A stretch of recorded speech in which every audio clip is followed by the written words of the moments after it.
Basic soil moisture plant relationships. Available water capacity. An irrigator must understand the usable water capacity of soils. Lack of this knowledge generally results in over-irrigation and wasted water. When a soil is irrigated, water moves down through the voids or openings between soil particles, forming a film around each individual soil grain. This film is held tightly around the soil grains when small amounts of water are available. When the amount of water increases, the film becomes thicker and the surface tension decreases. When the film becomes so thick that the surface tension no longer resists the pull of gravity, the extra water moves through the soil. The amount of water held around the soil grains against the pull of gravity is called the field capacity of the soil. This is the moisture condition of a well-drained soil a day or two after a thorough irrigation or rain. As plants use water from the soil, the film around the soil grains becomes thinner and more tightly held. When the film becomes so thin that plants can no longer pull the water from around the soil grains, the soil is said to be at the wilting point. Available water capacity of a soil is the amount of water that can be held between the limits of field capacity and wilting point. While it may not be important that irrigators know how water is held in the soil for plant use, it is important that they know how much can be held and that there is a limit to the available moisture holding capacity of each soil. For irrigation, it is convenient to think of the available water capacity of soils as the depth of water in millimeters per millimeter, or inches per inch, of soil depth. The moisture held in any given soil profile or crop root zone is the summation of the amounts held in each 0.3 meter or 1 foot increment of the total depth.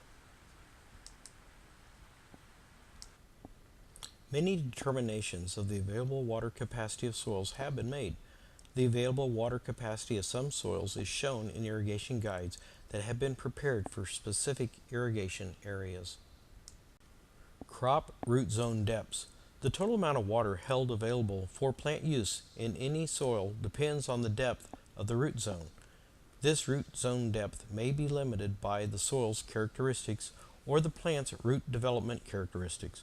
For example, a uniform, medium textured soil is underlain by an impervious hardpan at a depth of 1 meter or 3.3 feet. The water that could be retained in this soil for use by deep-rooted crops such as alfalfa, tomatoes, or orchards would be limited by the depth to hardpan rather than by the normal root characteristics of the crop. However, the moisture that could be retained for shallow-rooted crops such as ladino, clover, onions, or lettuce would be limited by the crop root zones, which are less than 1 meter or 3.3 feet. These crops must obtain their moisture from the upper part of the soil. The normal root zone depth of mature irrigated crops for each soil group is shown in the local irrigation guide. Plant moisture requirements.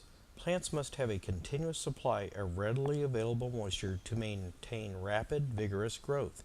However, it is not necessary, feasible, or even desirable to maintain soil moisture in the root zone at field capacity. The objective for irrigation is to provide adequate moisture for crop production. This can be accomplished by providing a supply of moisture within the root zone of the crop held at sufficiently low tension to be easily available for crop use. Experience indicates that moisture tension conditions usually are satisfactory for good crop growth if water is applied about the time 1/3 to 1/2 of the available water in the root zone has been used. Plants wilt and die when the moisture in the entire root zone approaches the wilting point. Growth may be slowed well before this moisture content is reached. Plants, however, do not use water at a uniform rate from all parts of the root zone. Water is used more slowly from the lower part of the root zone than from the upper part.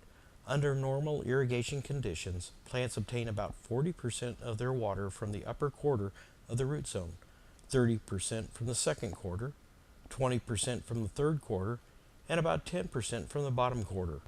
Thus, the upper part of the root zone may be approaching the wilting point while moisture is available at lower depths. To determine the true moisture condition, the entire root zone must be examined. Consumptive use rates.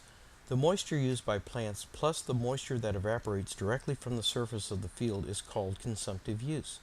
The amount of moisture consumptively used in an irrigated field on any given day is related to the air temperature, the number of daylight hours, the crop, and the stage of growth.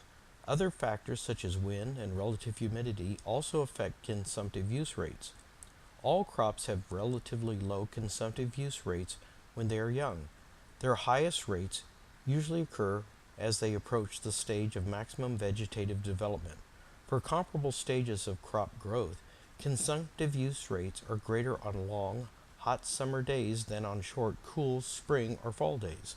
As consumptive use rates indicate the rate of depletion of soil moisture, this information is helpful in estimating when irrigation will be needed. Local irrigation guides show the estimated annual, monthly, and peak period consumptive use rates for the major crops grown in the area covered by the guides.